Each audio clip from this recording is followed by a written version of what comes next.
Okay, so now we're going to use the extruded piece that we made earlier, and we're going to make a handle with it. So I'm going to cut this in 3 places, in 2 places, and make 3 pieces of clay. So I'm putting 2 together, and then I'm putting the 3rd one on top. And then I'm going to twist it.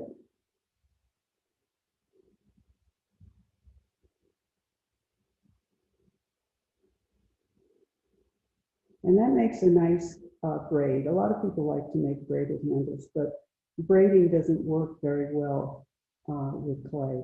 But this simulates a braid. So that's one way that we can make a handle. Another way is to roll out a coil.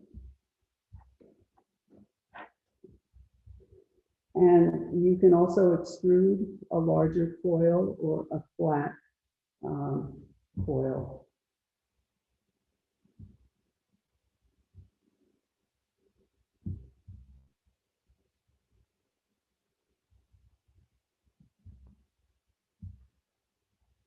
And then I'm going to flatten this on 4 sides.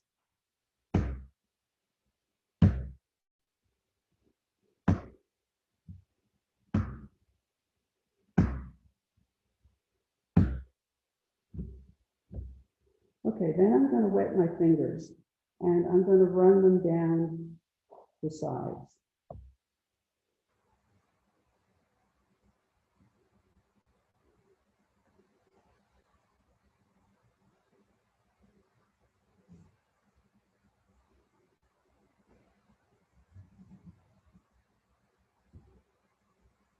So that really squares it off and makes a sharp edge.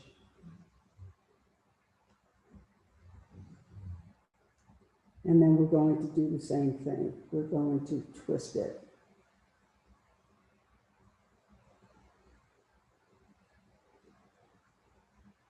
And that also makes an interesting handle.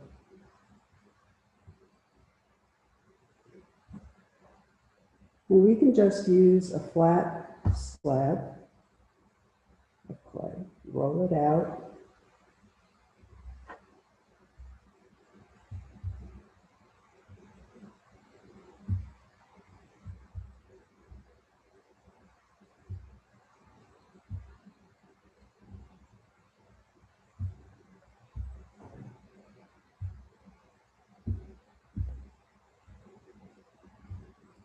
And I'm just going to pat it and flatten it.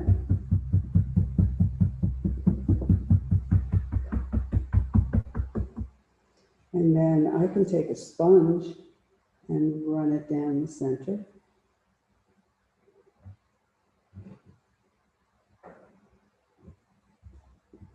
And that would make a nice handle.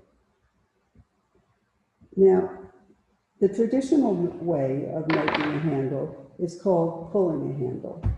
And pulling a handle requires the clay to be really, really well wedged and even. You don't want any air bubbles and you don't want any pieces of hard clay. It's got to be very, very plastic, which means that it has to be really, really stretchy. A lot of times I use the trimmings from the pot that I'm going to put the handle on. And if it's wet enough, I can use those trimmings to make a handle. So I'm going to make this into sort of a carrot shape.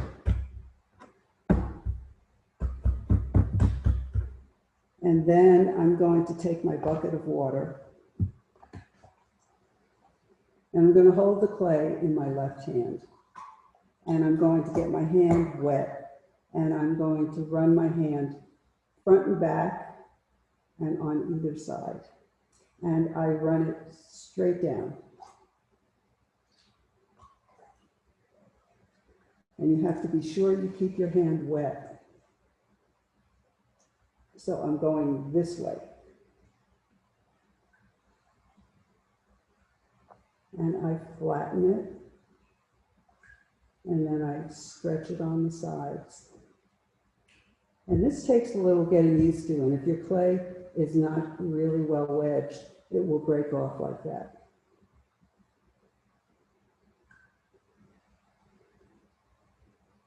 So as it gets thinner,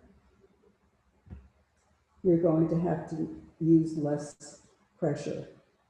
And then when you get it thin enough, you're going to run your finger down the middle or down either side.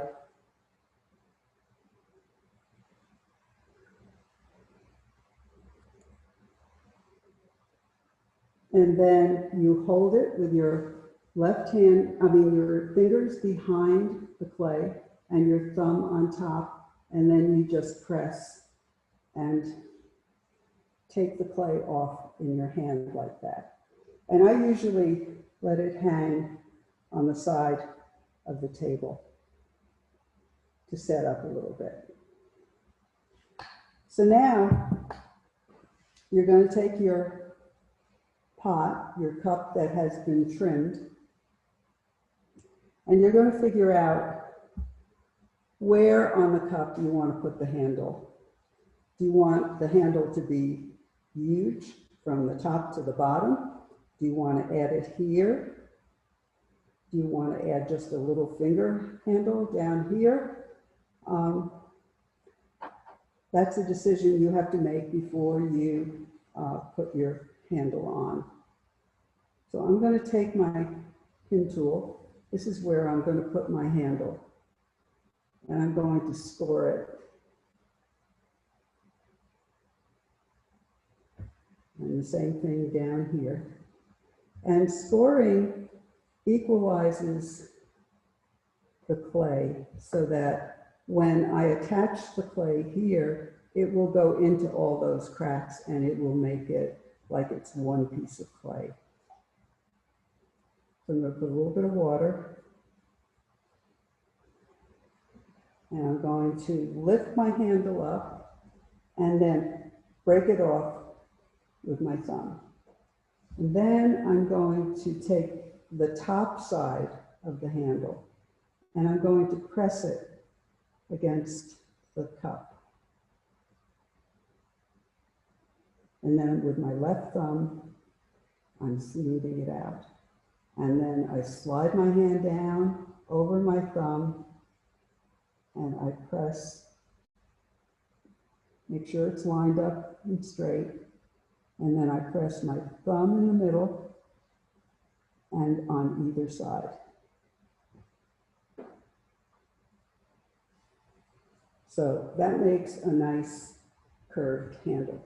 And then I usually dry it upside down like this, because if you tip it this way, you see what happens. Okay, so now I'm going to try some of the other handles on there.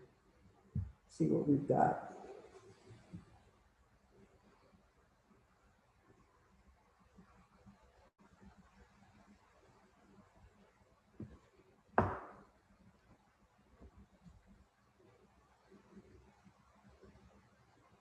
I'm going to break this off with my finger.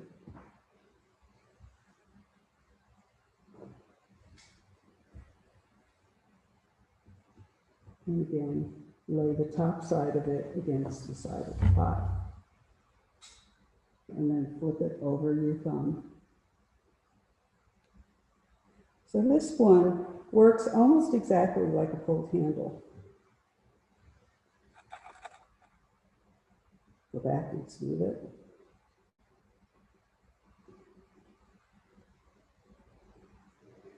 The better you work in the clay, the less chance you'll have of it cracking off. I wouldn't mess with the bottom too much, make it kind of direct. You can also, if you have something to make texture with, you can put a little knob on the bottom here and press against it with something that will make an impression. Some people like to put a little knob up here so that when they put their hand, they can hold on to it there. And then we can try some of these.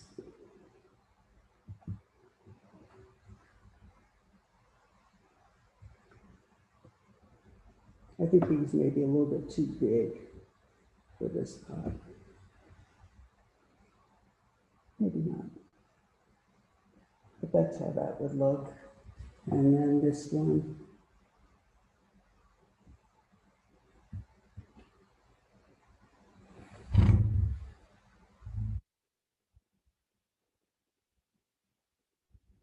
So those are some different ideas that you can do with handles.